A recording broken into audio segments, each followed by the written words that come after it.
नमस्कार दोस्तों, मैं अनिल कुमार मीणा, हिंदी लेक्चरर बांसवाड़ा से, और आप मेरे साथ जुड़ चुके हैं हिंदी व्याकरण की क्लास में। अपना जो कल का पॉइंट था उपसर्ग और प्रत्यय, उन दोनों का अपन ने तुलनात्मक अध्ययन के द्वारा इन दोनों की जो परिभाषा थी वो विस्तृत रूप से अपन ने समझ ली थी। आज चलते हैं इनके प्रकारों की ओर। तो देखिए, पहले अपन प्रत्यय के प्रकारों, उपसर्ग के प्रकारों की चर्चा करेंगे। देखिए, उपसर्ग के प्रकारों की चर्चा करते हुए अपन देख लेते हैं कि उपसर्ग, हिंदी में उपसर्ग कितने होते हैं। अब देखिए, हिंदी में जो कुल उपसर्ग होते हैं वो उनकी संख्या कितनी है, 90। और एनसीईआरटी के द्वारा 3 प्रकार के जो उपसर्ग हैं वो ही अभी हमारी किताबों में चल रहे हैं। वैसे पूर्व की किताबों में इसके 4 प्रकार थे, जो पूर्व की किताबों में 4 प्रकार से बताए जाते थे, लेकिन अब की जो वर्तमान में जो एनसीईआरटी है उसमें 3 प्रकार के उपसर्ग अपने को पढ़ाए जा रहे हैं। अब देखिए कौन कौन से। मूल भाषा के या फिर संस्कृत भाषा के उपसर्ग, दूसरे हिंदी के उपसर्ग, और तीसरे जो प्रकार है वो विदेशी भाषा के उपसर्ग। ये 3 प्रकार वर्तमान एनसीईआरटी किताबों में पढ़ते हैं। तो देखिए, संस्कृत के उपसर्गों की संख्या कितनी होती है, 22। हिंदी में कितने उपसर्ग होते हैं, 22। और विदेशी में भी कितने उपसर्गों की संख्या कितनी मानी गई है, 22। अब टोटल 90 की बात करें अपन, तो जो अन्य उपसर्ग हैं, अन्य भाषाओं की जो उपसर्ग हैं उनकी भी संख्या कितनी मानी गई है, 22। और हिंदी में जो 2 उपसर्ग हैं, उत और उद, उनको 2 एक्स्ट्रा जोड़ देते हैं तो 22 या 24 संख्या मानी जाती है। अर्थात 22 चौक 88 और 88 प्लस ये 2 कितने हो गए टोटल उपसर्ग, 90। लेकिन अपन इन 90 का अध्ययन न करके जो एनसीईआरटी के अनुसार ये इनका प्रकारों के बारे में अध्ययन करेंगे। अब सबसे पहले अपन लेते हैं संस्कृत के उपसर्ग, जिनका महत्व की दृष्टि से सबसे ज्यादा महत्व किनका है, संस्कृत उपसर्गों का। तो देखिए, संस्कृत में कितने उपसर्ग होते हैं, 22। कौन कौन से, तो लिखते हैं पढ़े यहाँ पे, प्र, परा, अप, सम, अनु, अव, निस, निर, दुस, दुर, वि, आ, नि, अधि, अपि, अति, सु, उद्य, उद, अभि, प्रति, परि और अंतिम।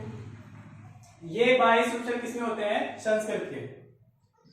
अब देखिए इनकी विशेषता देखो, ये 22 प्रकार के जो उपसर्ग हैं संस्कृत के, इनमें जितनी भी जो मात्राएं लग रही है वो तो या तो किसकी है, इस लघु ई की या फिर लघु ऊ की।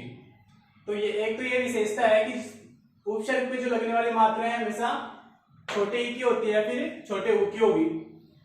अब देखो, जो ई की मात्रा जिन जिन शब्दों पे लग रही है तो अपन देख रहे हैं, पहला कौन सा है, अधि, अति, अभि, प्रति, परि, वि और नि। ये जो अपने 7 उपसर्ग हैं जो अपन ने कहां से लिए हैं, संस्कृत भाषा से। इनके देखो अंत में कौन सी ध्वनि निकलती है, ई की। अति, अधि, अति, अभि, प्रति, परि, वि और नि। तो इनके अंतिम में कौन सी ध्वनि निकलती है, ई।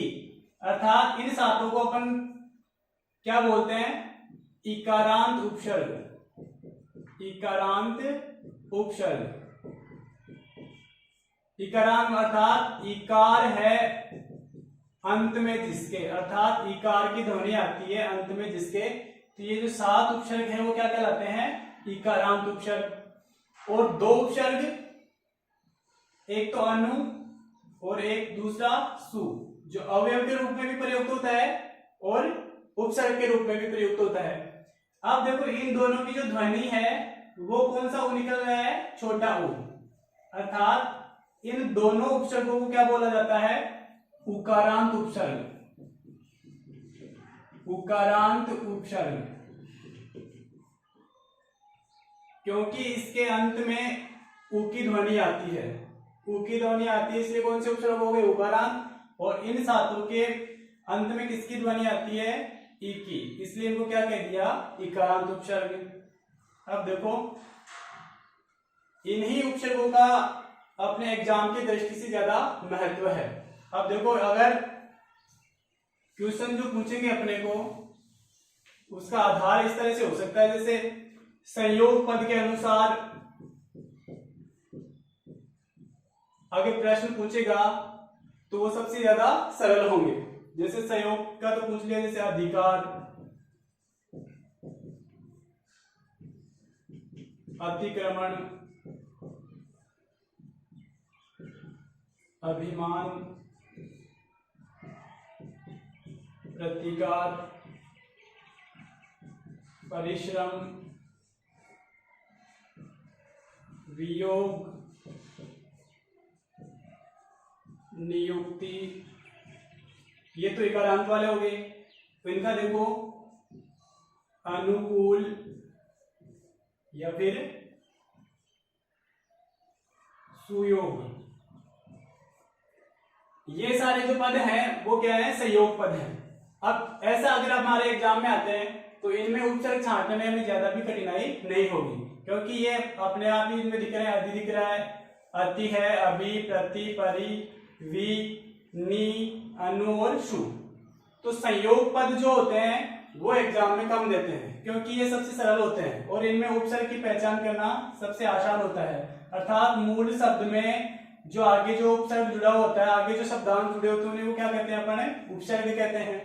अब देखो इनमें मूल शब्द कार है, कर्मण है, मान है, कार में, अर्थात ये आसानी से अपने इनको अलग कर सकते हैं।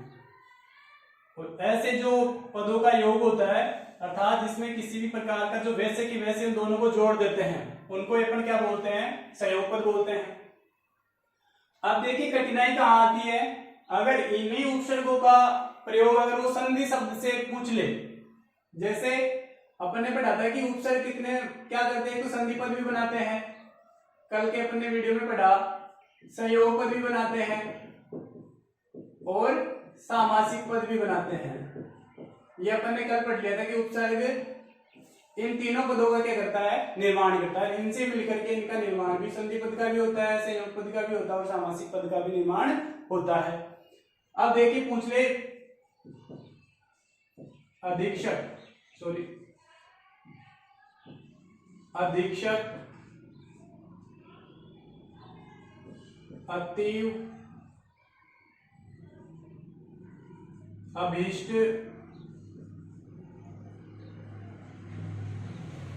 प्रतीक्षा, परीक्षण,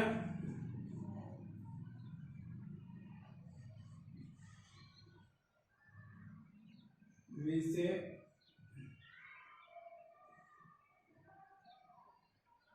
वी का रह देते हैं अपन, नी से देखो निरोध,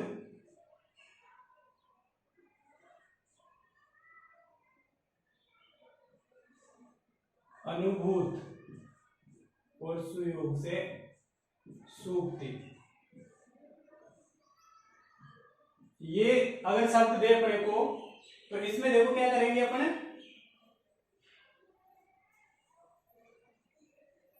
वी से देख लेते हैं वीक्षक।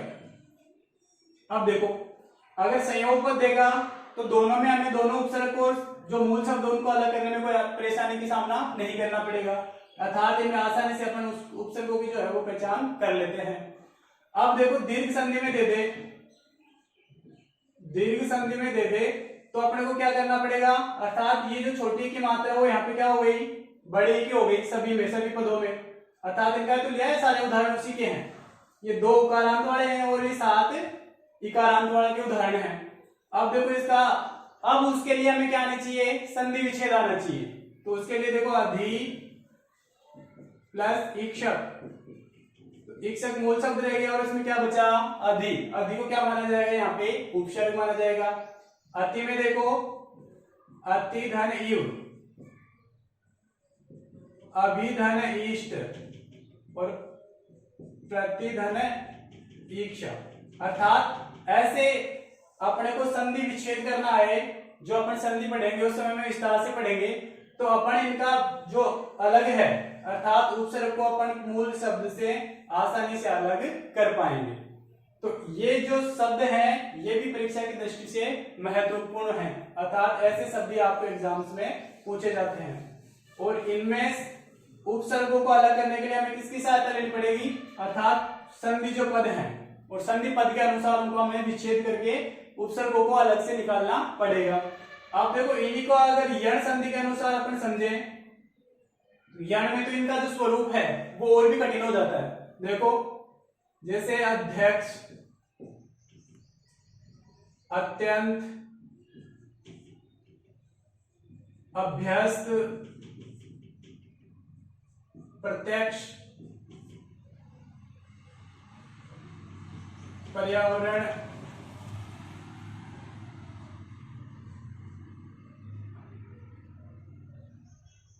जैसे न्याय, व्यायाम, अन्वय और स्वागत। अब देखिए इनमें संयोग पद के अनुसार देख लिया अपन ने। दीर्घ में भी देखो आपको ये जो बड़ी दीर्घ जो इनकी मात्रा है वो क्या दिखाई देगी, सबकी दीर्घ दिखाई देगी, जो यहाँ पे क्या है, लघु है।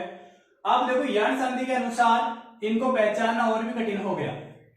इसके लिए भी अपन संधि पद का सहयोग लेकर के इनका क्या करेंगे, विच्छेद करेंगे, मूल शब्द को अलग करेंगे और जो उसके आगे लगा हुआ शब्द है उसकी पहचान अपने आप में किसके रूप में हो जाएगी, उपसर्ग के रूप में। अब देखो सामान्य दृष्टि से इन सबको पहचानना बहुत ही कठिन हो रहा है। अब देखो इसका करेंगे तो अधि धन अक्ष, अति प्लस अंत, अभि धन अष्ट, प्रति प्लस अक्ष, प्रति धन अक्ष। ठीक है, इस तरह से अपन इन मूल शब्द में से किसको अलग कर लेंगे, उपसर्ग को, और इस तरह से अपन ये पहचान कर सकते हैं। क्योंकि हिंदी में सबसे ज्यादा जो प्रश्न पूछे जाते हैं वो इन्हीं तत्सम जो उपसर्ग है उनका ज्यादा प्रयोग करके पूछे जाते हैं। अब देखिए वी में पर्यावरण में कौन सा उपसर्ग होगा, परि प्लस आवरण। वी में वी प्लस आयाम। न्याय में निधन आय। अन्वय में अनुधन अय। और स्वागत में देखो सुधन आगत। ऐसे करके अपन इन सभी जो उपसर्ग है उनकी पहचान कर सकते हैं, किसमें, संस्कृत में। अब देखो संस्कृत के आगे अपन किसका अध्ययन करेंगे, हिंदी और विदेशी उपसर्गों की। तो ये जैसे उदाहरण आएंगे जो संस्कृत के उपसर्गों में से देंगे तो वो इसी अनुसार आएंगे और आपको इसी के अनुसार क्या करनी पड़ेगी, उनकी पहचान करनी पड़ेगी। इसके अलावा जैसे निश, निर और दुस, दूर, ये 4 शब्द हैं, इनके भी बहुत ज्यादा उदाहरण लेकर के अपन से पूछ लेते हैं। जैसे उदाहरण आपने को दे दिया कि निर्भय में अपने को क्या ढूंढना है, उपसर्ग ढूंढना है। तो देखिए इसका क्या विच्छेद क्या करेंगे अपन, निर प्लस भय। तो कौन सा उपसर्ग निकल करके आ गया अपने पास में, निर। लेकिन बहुत सारे विद्यार्थी जो हैं वो इस आधे को क्या बना देते हैं यहाँ पे विसर्ग, और संधि क्या बना देते हैं, नी प्लस भय। तो अर्थात उपसर्ग में संधि का प्रयोग नहीं होता है, रेखा विसर्ग नहीं होता है। तो ये जो संधि ये कदापि ठीक नहीं है। इसका जो शुद्ध उच्चारण वो क्या होगा, नी प्लस भय। दूसरी चीज ये जैसे सम है तो हमारे पास में आ गया सम धन तोष। ठीक है, इस आधे में का क्या हो जाता है, ऊपर जाकर के बिंदी का आकार ले लेती है, तो शब्द क्या बन जाएगा अपना, संतोष। अर्थात ये जो मुख्य मुख्य शब्द है इनकी पहचान करना मैंने आपको अच्छी तरह से बता दिया है। बाकी जो उपसर्ग है वो आपको आसानी से देखते समझ में आ सकते हैं। आप इकारांत शब्दों का और उकारांत शब्दों का दीर्घ संधि में कैसे प्रयोग होता है और यण संधि में उनको कैसे अलग कर सकते हैं, और जो ये निरोध जो मुख्य शब्द हैं उनके भी आप आसानी से उपसर्गों को मूल शब्दों से अलग कर सकते हैं। अब आइए अपने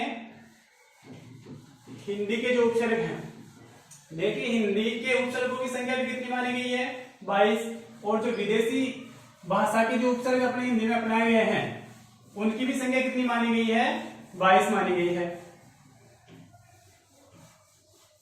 और जो मैंने संख्या लिख रखी है, ये जो संख्या है, इनके अलावा इनकी एक और विशेषता है कि संस्कृत के उपसर्गों के साथ में अर्थात तत्सम शब्दों के साथ में तत्सम शब्द के ही उपसर्गों का प्रयोग होता है। अर्थात संस्कृत भाषा के शब्दों के साथ किस भाषा के उपसर्ग लगेंगे, संस्कृत भाषा के ही लगेंगे। और तद्भव यानी हिंदी, और हिंदी भाषा के उपसर्गों के साथ में हिंदी भाषा के उपसर्ग ही प्रयोग में लिए जाएंगे। और वैसे ही विदेशी भाषा के साथ में विदेशी उपसर्गों का प्रयोग किया जाता है। ठीक है, तो इनमें अपने को कंफ्यूज होने की आवश्यकता नहीं है। अब देखो हिंदी के जो उपसर्ग हैं, जैसे अध, कम या भर। अब देखो पूरे उपसर्गों का उदाहरण लेकर के 3-4 का उदाहरण अपन ले लेते हैं, क्योंकि हिंदी के उपसर्गों में सब ज्यादा संयोग पद ही मिलते हैं, अर्थात उनको हम आसानी से मूल शब्द से अलग कर लेंगे। तो देखो अध में क्या होता है, अधपका, या फिर शब्द आ जाएगा अधमरा। कम में देखो कमजोर, या फिर कम उम्र। और भर में भर पेट और भरपूर। हिंदी के जो उपसर्गों का प्रयोग करेंगे और शब्द देंगे वो इसी तरह से सरल देंगे। तो इनमें से अपन पका, जोर, पेट, मरा, उम्र और पूर, जो ये मूल शब्द हैं, इनके जो आगे जो जुड़ने वाले वो क्या कहलाएंगे, उपसर्ग, और इनकी पहचान आसानी से हो रही है। तो हिंदी के उपसर्गों में अपन इनकी आसानी से पहचान कर लेंगे। तीसरा जो अपना है विदेशी उपसर्गों में देखो इनका प्रयोग भी ज्यादातर किसके साथ होता है, संयोग पद के। अब देखो हिंदी में जैसे चिरायु शब्द है, चिरायु, तो देखो चिरायु में मूल शब्द क्या है, आयु, और आगे शब्द क्या लगेगा, चिर, अर्थात कौन सा उपसर्ग हो गया, चिरायु। अर्थात इसमें ज्यादा कठिन सवाल नहीं आएंगे। विदेशी शब्दों में देखिए विदेशी जो उपसर्ग हैं, बे, दर, कम है, सर है, और ले लो हेड। अब देखो इनका प्रयोग कैसे होता है, बेदर्द, अर्थात बे का तो होता है नहीं, अर्थात जिसमें दर्द नहीं है बेदर्द, या बेशर्म, अर्थात जिसमें शर्म नहीं है उनको क्या कहेंगे, बेशर्म।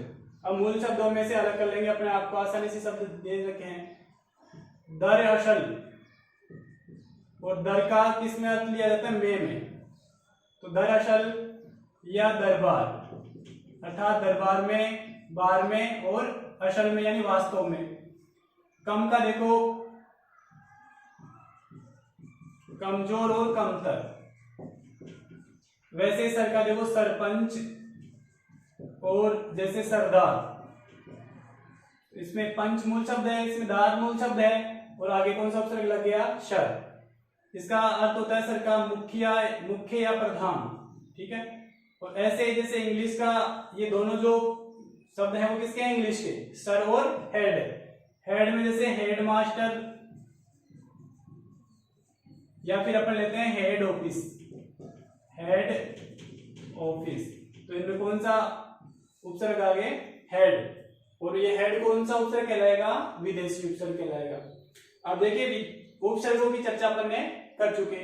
अब आइए प्रत्यय पे, अपन किसके प्रकार पढ़ेंगे, अपन प्रत्यय। देखिए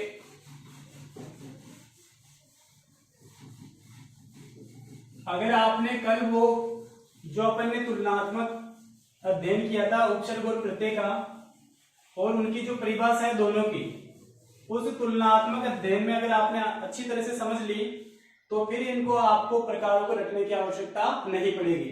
अब देखिए प्रत्यय। अब देखो प्रत्यय के कितने प्रकार होते हैं? दो। एक होता है तद्धित प्रत्यय और दूसरा होता है कृत प्रत्यय। और कृत प्रत्यय को क्या बोल देते हैं अपन? कृदंत भी बोलते हैं, अर्थात प्रयोग की दृष्टि से। वैसे मुख्य क्या होता है? कृत प्रत्यय होता है। अब देखिए अपन ने विकारी शब्दों में पढ़े थे संज्ञा, सर्वनाम, विशेषण और क्रिया। ये चार प्रकार के अपन ने क्या पढ़े थे? विकारी शब्द पढ़े थे। और जब अपन ने क्रिया पढ़ी थी तो इन तीनों का प्रयोग किसमें किया था अपन ने? नामपद धातु में। नामपद धातु में, क्योंकि ये किससे संबंधित है? तीनों के तीनों नाम से। संज्ञा में भी सबके नाम होते हैं, सबके नाम को क्या कहते हैं? सर्वनाम कहते हैं। और दोनों की विशेषता बताने वालों को क्या कहते हैं? विशेषण। अब देखिए ये जो तीन है, संज्ञा, सर्वनाम और विशेषण, इनका प्रयोग किसके लिए होता है? तद्धित प्रत्यय के लिए। और जो बचा क्रिया, क्रिया का निर्माण किससे होता है? धातु से। मात्र एक इसका प्रयोग किसके लिए होता है? कृत प्रत्यय के लिए। अर्थात इनकी क्या परिभाषा हो गई? ये प्रत्यय संज्ञा, सर्वनाम और विशेषण के साथ जुड़ते हैं। अर्थात जो प्रत्यय, यहां पे जो लिख लो, जो प्रत्यय संज्ञा, सर्वनाम, विशेषण के साथ जुड़ते हैं,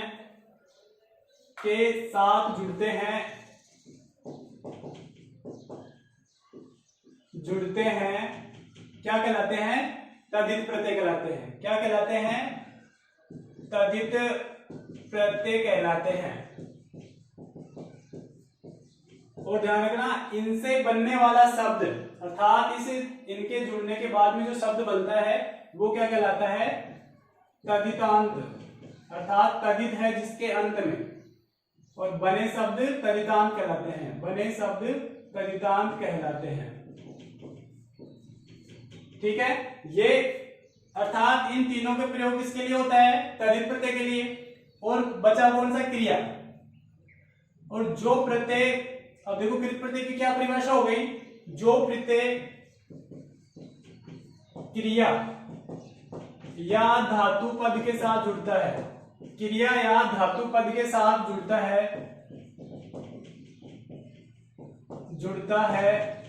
क्या कहलाते हैं? कृत प्रत्यय कहलाते हैं। ठीक है, और इनसे बनने वाला शब्द क्या कहलाता है? कृदंत। और बनने वाला शब्द क्या कहलाएगा? कृदंत कहलाएगा। अर्थात कृत या कृदंत, क्योंकि कृत है जिसके अंत में, कृत धन अंत क्या हुआ? कृदंत। का क्या हो जाता है? द। तो शब्द क्या बना? कृदंत। अर्थात इनसे बनने वाले शब्द क्या कहलाएंगे? कृदंत कहलाएंगे। अब देखो इन दोनों का एक साथ उदाहरण देकर के अपन समझ लेते हैं। तो जैसे शब्द है बनावट और सजावट, और दूसरे शब्द लेते हैं जैसे घबराहट, चिकनाहट या हड़बड़ाहट। ऐसे ही और शब्द ले लेते हैं जैसे अपन मिठाई, पढ़ाई या फिर लिखाई। इन उदाहरणों के माध्यम से अपन पूरे प्रत्यय को आसानी से समझ सकते हैं। देखो पहले पहचान में आप इसको अच्छी तरह से बैठा लीजिए कि तद्धित प्रत्यय का प्रयोग कहाँ होता है? संज्ञा, सर्वनाम, विशेषण शब्दों के साथ में पीछे जुड़ते हैं। अर्थात प्रत्यय तो कहाँ जुड़ेंगे? पीछे जुड़ेंगे। और क्या कहलाते हैं? तद्धित। और इनसे बनने वाला शब्द क्या कहलाएगा? तद्धितांत। बचा कौन सा अपन में विकारी शब्दों में? क्रिया। तो जो कृत प्रत्यय है वो क्रिया या धातु पद के साथ जुड़ता है, और बनने वाला शब्द क्या कहलाता है? कृदंत कहलाता है। अब समझिए, बनावट शब्द में देखो, बना धन आवट, अर्थात इसमें आवट प्रत्यय है, और ये है सजा धन आवट। ठीक है, अर्थात दोनों में कौन सा प्रत्यय है? आवट प्रत्यय है। अब ये देखो अपने, ये शब्द कौन सा है? अर्थात बनाना, अर्थात इसमें ना प्रत्यय जोड़ेंगे तो क्या हो जाएगा बनाना, और सजा में ना प्रत्यय जोड़ेंगे तो क्या बन जाएगा सजाना, अर्थात ये दोनों क्या हो गई क्रिया, और क्रिया के जो पीछे जुड़ते हैं अर्थात ये दोनों शब्द क्या है बनाना और सजाना क्या है क्रिया, और क्रिया पदों के साथ में जो जुड़ते हैं वो क्या कहलाते हैं कृत प्रत्यय। तो ये दोनों ही शब्द किस प्रत्यय के उदाहरण है कृत प्रत्यय के उदाहरण है। इन दोनों में कौन सा प्रत्यय है कृत प्रत्यय, ठीक है। और ये जो शब्द है वो क्या कहलाएंगे कृदंत, क्योंकि बनने वाला शब्द क्या कहलाता है कृदंत कहलाता है, क्या कहलाते हैं कृदंत, ठीक है। अब देखो घबराहट, अब देखो इसमें घबराना प्लस आहट, इनमें कौन सा था आवट प्रत्यय, ठीक है। तो हमें जो प्रत्यय है उनको रटने की कभी भी आवश्यकता नहीं है। अगर हमें समझ ले कि आवट का प्रत्यय का प्रयोग सिर्फ कृत में होता है तो ये अपनी सबसे बड़ी गलती होगी, और जैसे आहट प्रत्यय का प्रयोग अपने तद्धित प्रत्यय में होता है या कृत प्रत्यय में होता है, ये रट लेते हैं तो अपनी वो गलती हो जाती है। चिकनाहट का देखो चिकना धन आहट, और हड़बड़ाहट का देखो हड़बड़ा में आहट करते। अब देखिए घबराना क्या है क्रिया है, ऐसे हड़बड़ाना क्या है क्रिया है, लेकिन चिकना क्या है एक प्रकार का विशेषण, अर्थात संज्ञा सर्वनाम विशेषण के साथ में किसका प्रयोग होता है तद्धित का, तद्धित प्रत्यय का, और जो क्रिया शब्द है उनके साथ में किसका होता है कृत प्रत्यय का। तो ये जो शब्द है ये तो किसका होगा तद्धित प्रत्यय का, प्रत्यय कौन सा है आहट ही है, और इन दोनों में भी कौन सा प्रत्यय है आहट प्रत्यय है। अर्थात आहट प्रत्यय जो भी है जरूरी नहीं है कि अपन इसको प्रयोग अपन किसमें करें कृत प्रत्यय का ही हो, वो इनको अपन अलग कर लेंगे। अलग कैसे करेंगे, अपने को पता है कि इन तीनों के साथ में जुड़ने वाला जो प्रत्यय होगा वो क्या कहलाएगा तद्धित, और जो बचा एक विकारी शब्द क्रिया के साथ में जुड़ने वाले क्या कहलाएंगे वो कृत प्रत्यय कहलाएंगे। अर्थात हम इनकी आसानी से ये पहचान कर सकते हैं। तो ये घबराहट और हड़बड़ाहट किसके उदाहरण है कृत प्रत्यय के, और चिकनाहट ताते विशेषण के साथ में आहट प्रत्यय जुड़ा है इसलिए किसमें आएगा तद्धित प्रत्यय में। तीन उदाहरण आपके सामने और इनमें से आप और देख लो। मिठाई में देखो मीठा धन आई प्रत्यय है, ठीक है। पढ़ाई में पढ़ धातु है और प्रत्यय कौन सा जुड़ा आई, ऐसे लिख धातु में अपन ने प्रत्यय जोड़ दिया आई। अब देखिए अपने को ये पहचानना है कि ये जो शब्द है ये कौन से हैं, संज्ञा सर्वनाम विशेषण है या क्रिया है। अब जो मीठा शब्द है वो क्या है विशेषण है, और संज्ञा सर्वनाम विशेषण के साथ में जुड़ते हैं कौन से कहलाते हैं तद्धित प्रत्यय। पढ़ना क्या है क्रिया है, धातु है कौन सा होगा कृत प्रत्यय, और लिखना ये भी क्या है धातु है, कौन सा प्रत्यय होगा यहाँ पे कृत प्रत्यय। अगर आपने इसकी परिभाषा को आसानी से समझ लिया है तो आपको उदाहरणों की रटने की आवश्यकता बिल्कुल भी नहीं पड़ेगी, ठीक है। ये किसके प्रकार हो गए अपने प्रत्यय के। इसके आगे देखो जो विशेष प्रत्यय होते हैं और जिनके कारण मूल शब्द के जो प्रथम वर्ण में जो विकार उत्पन्न होता है स्वर में बदलाव होता है उनका अध्ययन आप अपना कर लेते हैं, ये आप आसानी से समझ गए होंगे। अब पढ़ते हैं अपने विशेष प्रत्यय जो जिनकी संख्या 8 होती है और उनके माध्यम से मूल शब्द में कुछ परिवर्तन होता है। क्या परिवर्तन होता है अपन उनको अभी देख लेते हैं। देखिए विशेष प्रत्यय, विशेष प्रत्यय, क्योंकि देखो अपवाद हर चीज में होते हैं, अपवाद हर बिंदु में आपको अपवाद स्वरूप भी शब्द मिल जाते हैं। ऐसे देखो विशेष प्रत्यय कौन कौन से 8, लघु ई, दीर्घ ई, इक, एव, सॉरी ए, और यह, अयन और आयन, ये 8 प्रत्यय हैं जिनको अपन क्या बोलते हैं विशेष प्रत्यय। इनके प्रयोग से अब देखो इनके योग से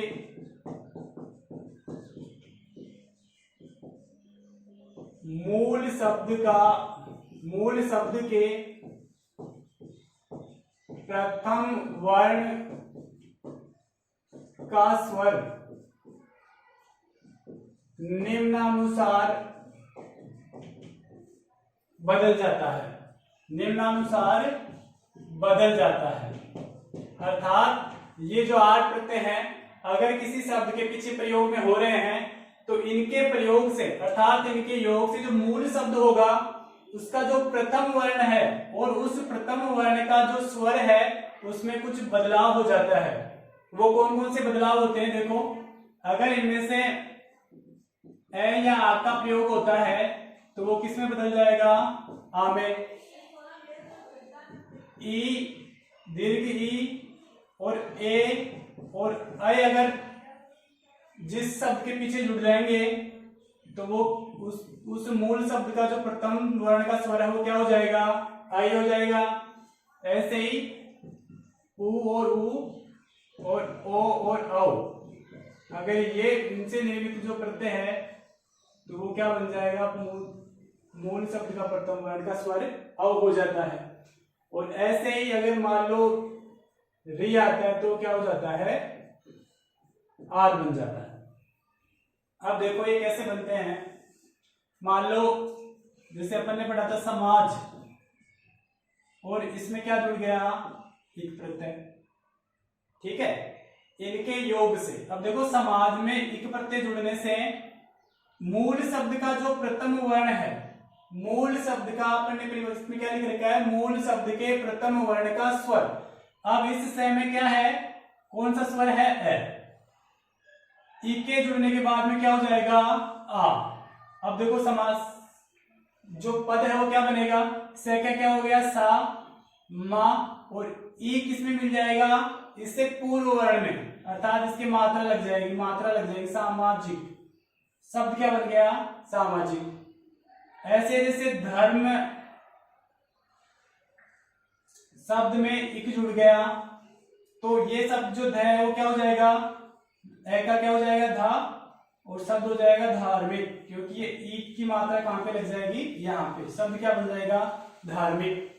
ऐसे जैसे परिवार शब्द है, परिवार शब्द में एक प्रत्यय के योग से क्या हो जाएगा? पारिवारिक, क्योंकि ई किसमें जुड़ जाएगी?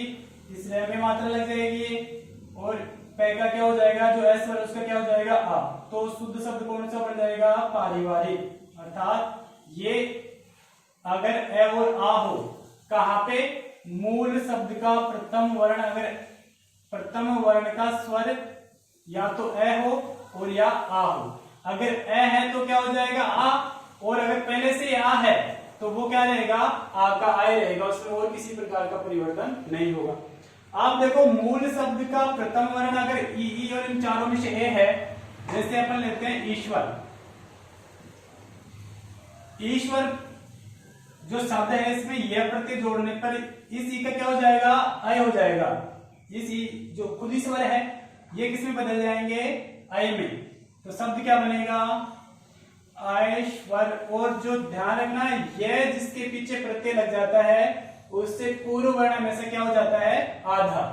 तो शब्द क्या बनेगा? ऐश्वर्य। ठीक है, इस ये का हमें विशेष ध्यान रखना पड़ेगा कि यह जो प्रत्यय, यह प्रत्यय का जहां पे भी प्रयोग होता है, जिस मूल शब्द के पीछे लगता है उसके उस मूल शब्द का जो अंतिम वर्ण है वो हमेशा क्या हो जाता है? आधा हो जाता है। ठीक है, और अगर उस मूल शब्द के प्रयोग में अगर ये आ रहे हैं तो इस ई और ए का क्या हो जाता है? ऐ। तो शब्द क्या बन गया अपने पास में? ऐश्वर्य। और जैसे लिखें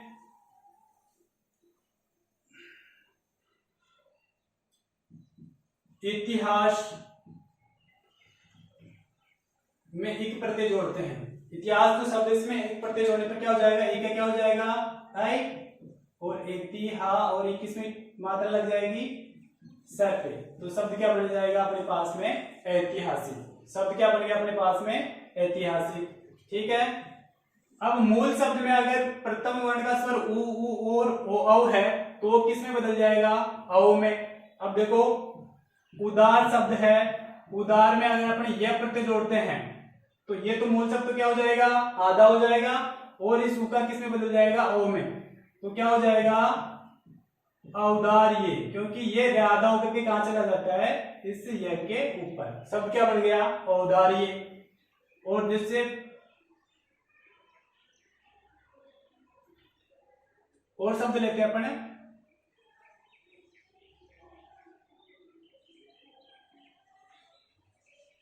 शब्द एक दो और लेते हैं अपन समझने के लिए आपको।